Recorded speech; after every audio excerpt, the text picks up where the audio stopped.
Greetings everyone, David J. Coon with Qigong Awareness. I'm hanging out here with Keith in the park. We're going to demonstrate some practices here today.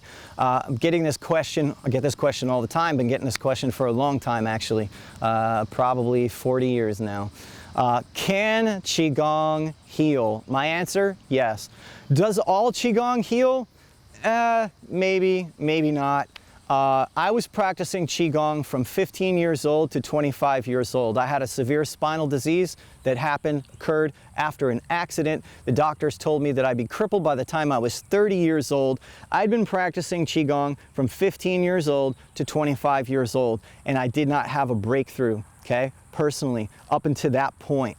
Then I learned other Qigong exercises. I learned more about traditional Chinese medicine. I learned more about things like fasting and breathing and so on. And I was able to create a tipping point, what I would call a tipping point in my body, where I was actually able to heal that spinal disease. Now, prior to that, I was going to the chiropractor 3 times a week. I was going for massage. I was going for acupuncture, different types of energy healing and so on. Could not heal my spine to save my life. I also had a severe condition of a panic disorder. I grew up in some challenging environments when I was younger, had some PTSD, post-traumatic stress, and I would have these panic attacks. I couldn't seem to shake them. Qigong eventually, and medical Qigong and meditation and these practices that I share with you guys on my channel help me to knock those out. So, where do you begin? Well, first let's rub our hands together like this. The first place we need to begin, most people who come to Qigong are not runners, they're not weightlifters, they're not triathletes, unless they are injured triathletes, injured runners, injured football players, injured, I don't know, baseball players, surfers, right? That's what brings them to Qigong practice, because the mobility and so on is gone. They want some energy back, okay? So, first of all, I want you to go ahead and look at your right hand. You can look at your left hand too, either one you want, but look at your hand. Look at your other hand. Hold your hand out in front of you like this. Hold your hand out in front of you like this. Hold your hand out in front of you like this. Hold your hand out in front of you like this. These all have a different meaning, don't they? It's your mind, though, that is exercising the ability of your hand. Understand? These hands, put them out. Show the camera, show the computer, show yourself. These things right here, they have the power to heal. Now, in some disciplines, they'll tell you just, for example, rub your hands together, put it on your body. That's nice, and there's a lot to be said for that. I'll demonstrate some of that maybe a little further in this video. But the first place I want to start you is take those hands that are healing hands, that for most people when they begin, don't have a lot of charge. Have your hands gained charge over the years? Have you noticed that? Yeah, definitely. Hands gain charge. Where's that charge coming from? What do you think, Keith? Where's it coming from? That's right. Lower Dan Tien. This is our battery. No juice here. Check it out. No juice here. You ever gone outside, and I know you have, everybody has, you've gone outside and it's freezing cold out, and you put the gloves on, and if you ever were around winter environments, which I grew up in, if your hands are cold, okay, you still can't get them warm, right? The gloves, everything, nothing's working. Why? Because your core is stealing all of the heat to keep your organs alive. That's why people will go out into all kinds of conditions and their fingers will fall off from frostbite.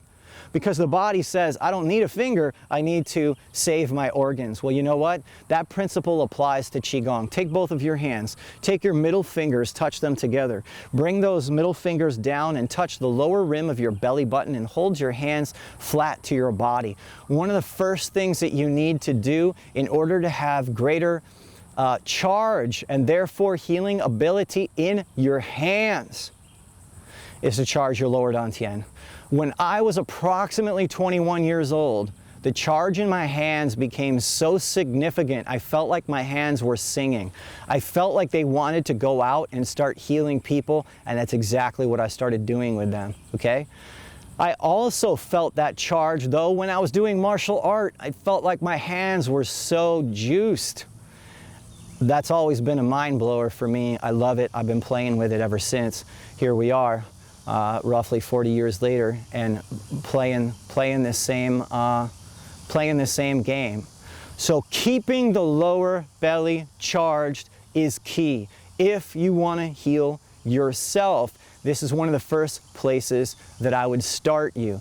This area right here in your body is called lower Dan Tien. Now I want you to take both your hands and place them on your chest. This area is called middle Dan Tien. In everyday modern medicine these days, this area down here, the gut, is being called the second brain. Some scientists are saying it should be called the first brain because it reacts a lot of times faster than this does. So your gut is very important to your healing. Keep laying your hands there and keep charging that battery. There are people out there who are teaching certain programs about connecting the heart and connecting the brain. Let's talk about this from a Chinese medicine standpoint. So heart math would be one of those programs that talks about this kind of thing. The heart space is referred to as middle Dan Tien in Chinese medicine for 5,000 plus years. Middle Dan Tien, not just the heart, but middle Dan Tien. Do you know that this heart gives off an electromagnetic field and it can be actually measured, and your doctor can go to your echocardiogram and measure your heart? Well, guess what? Let's go to the head here and hold the head. This is upper Dan Tien and this is your brain, okay? Your brain also has a field of energy, and people like myself can sensate it even with hands off, even from a distance. Feel the field. Now, if you tell most doctors that, they look at you like they're crazy, like you're crazy. But here's the thing. They measure the field of energy coming off of this brain with this thing called an ECG, okay? So they can measure your brain waves. But in Chinese medicine, check this out. Go back here, lower Dan Tien. It's a battery. Keep your hands here. Lying in bed, keep your hands here. Standing, keep your hands here. 5 minutes. Then go here 5 minutes. After 5 minutes, then go here. Anywhere, it could be on the forehead, the back of the head, but somewhere up on your head. I'm doing this so I can see you and you can see me, okay? Now, only thing, if you're standing and we did this for 5 minutes, and we did this for 5 minutes, and we did this for 5 minutes. First of all, if you start getting lightheaded or woozy or whatever, sit down before that gets problematic. Secondly, if you start getting woozy, dizzy, anything, and either way, when you finish, bring your hands back to lower Dan Tien for at least, say, 2 or 3 minutes. This will help get you grounded. If you need some further grounding, go here. Inhale through your nose, exhale as you sink your body. Exhale your breath through the mouth. Inhale up, exhale. Down.